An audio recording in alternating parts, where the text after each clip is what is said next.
We're here today to talk through a data collection project, the Gawler Phase 2 project that really originated from the Gawler Challenge. The idea was that they were to use AI and machine learning techniques to see if they can predict prospectivity within South Australia using existing data that was in our databases. It really threw up some really interesting opportunities, but you can also see that they had some false negatives and also some false positives.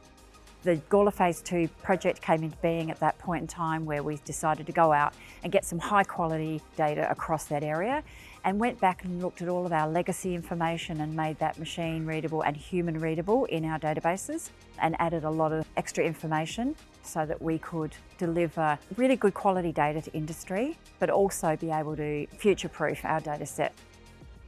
At the Geological Survey, we see our role sitting between the National Geological Survey, which is Geoscience Australia. They will run surveys at quite low resolution across the country, and then you have exploration companies. They'll take these data sets at very high resolution.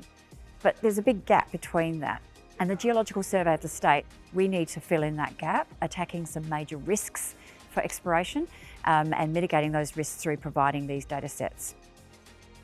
So for us, pre-competitive data is essential for us getting into projects, and it provides you basically data that you can't get because it's in competitor land, to be able to piece the overall picture together so then we can target properly within our land package.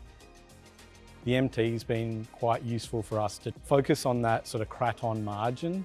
So that's one thing that the MT data does really well, that you couldn't really get a coherent picture before that data was available. It's been really useful. Rolling that program-based style of doing work out to other areas in South Australia will be quite useful, I think, for South Australia.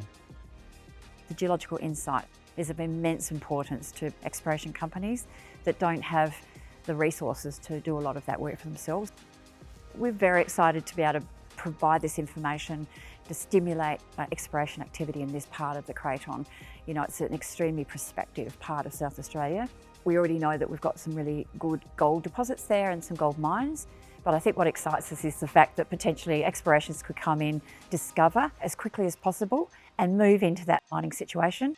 This is really why we're here as a public service to South Australia, to help and facilitate discovery. Once they're mining, we're adding resources which help our quality of life, but also they pay royalties which come back to the public of South Australia and help with hospitals and roads and schools, and helps with quality of life for South Australians. So they've invested and they get it back multiple times if we can make a discovery and get those discoveries through to mine.